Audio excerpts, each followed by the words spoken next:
Today was, speaking for Hofstra lacrosse, today was a tale of two halves. I thought that we were sluggish, not sharp, really throughout the day. I thought that we worked a little bit harder in the second half, and the residual effect of hard work is a little bit of luck. Jamie Lincoln walks off the field with 5, and outside of the last one, I think that the other 4 happened on broken plays, being in the right place at the right time. That's what happens. Jamie's a scorer, so he knows where to put himself. Outside the one, he had a dodge to the goal. Ian did a great job of, excuse me, of getting to the goal. We had a game plan. We did not follow it the way we wanted to, but the guys stayed with it, and I'm certainly happy. Be 2-1 in the CAA, and it's been a long road with some injuries. I'm happy that we got out of here alive, and let's get back out there on the side. Let's get healthy as much as we can, and get back to work. Do you look at this, coach, as a must-win game as far as number 1 seed return and If your question is to be a number 1 seed, then it was a must-win game. If it was, you're talking to a guy that wasn't in the CAA tournament last year, so I'm just looking to get in there and make some things happen at that point. So it was a must-win. I would think either way at this point. Tough loss at Delaware, lost a couple key players, but got back at it in the second half a little bit, and glad to be 2-1 and go home. Seth, can you just kind of talk about all the different ways that Jamie finished today? Yeah. Listen, Jamie's the guy that he puts the ball in the goal. That's his job. He's got a great lacrosse IQ. I'm not saying it because he's just sitting here. He's got a great lacrosse IQ. And Jamie's strengths, he's been around this game a long time. So he understands where to put himself to be most successful. And today, he did it obviously 4 times.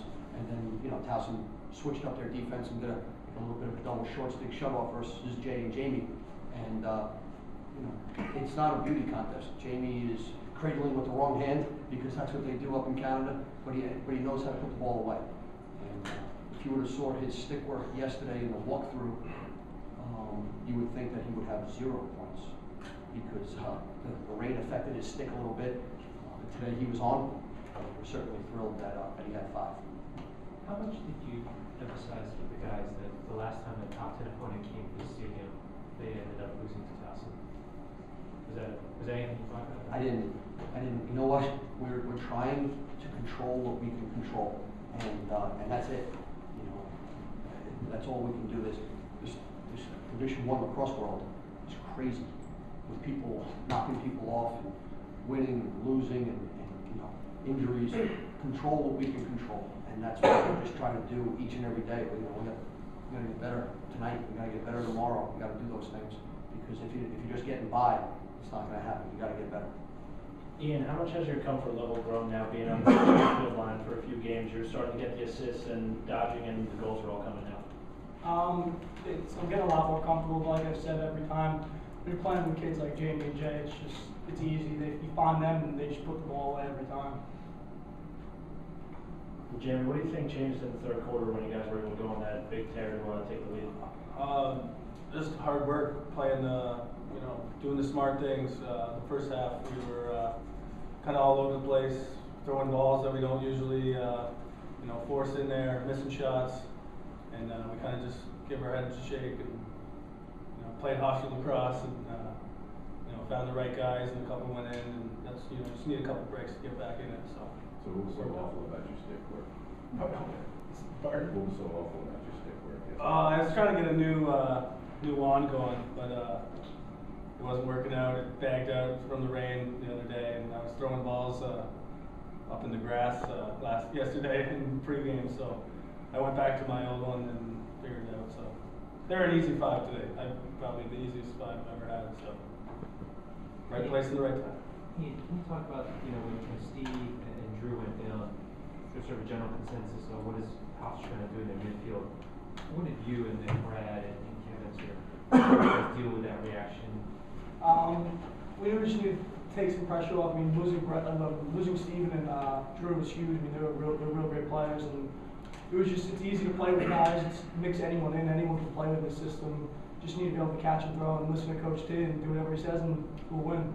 But was there any anger on your part that people sort of immediately sort of doubted Hofstra after losing Steve and Drew? No, I mean, not really. I mean, they're huge people to lose. I mean, Steven Jones got drafted in the ML like 10th pick, so he's one of the best players in the country. So.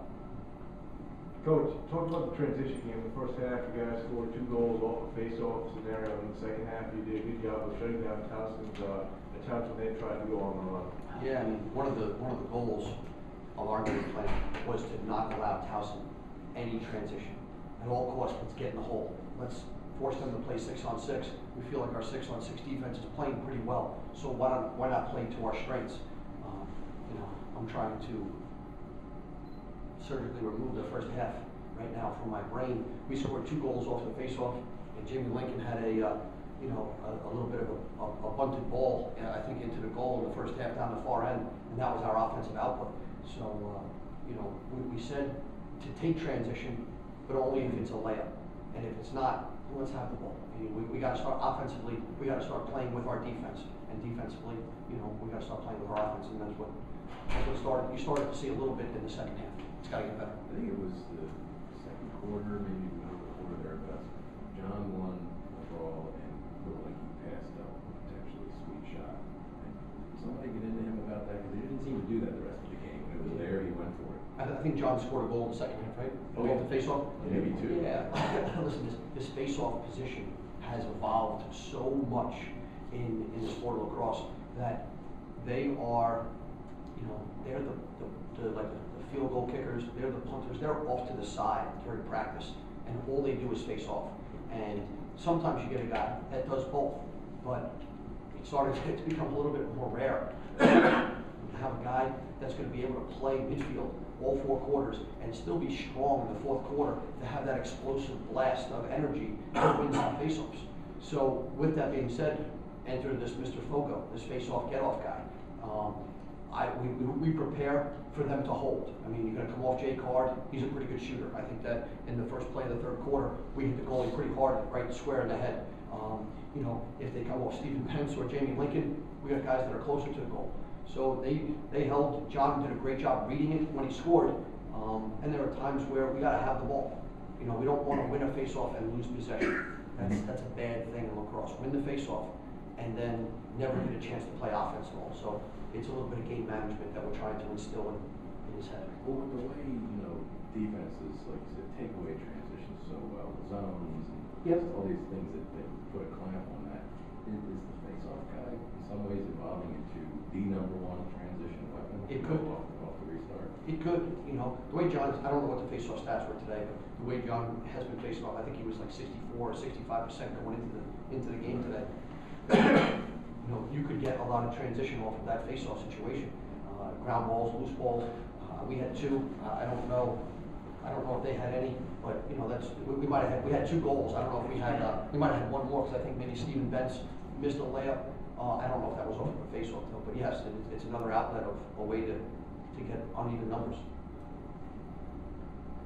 And Jamie, talk about the matchup you guys had. Seeing Peter Mezzanotte was a busy person all over the field, going left and right, guarding everyone really. And you had that 1 goal, you beat him to the outside. Just talk about how it was against the reported nominee.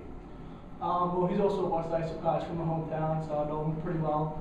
And Coach G was telling us all throughout the week that he's going to be throwing all sorts of wild checks and over the heads and stuff. And that time he tried to throw a one-handed check, and I just was able to run through it and tip it in nice and low. So it's exactly what Coach G drew up.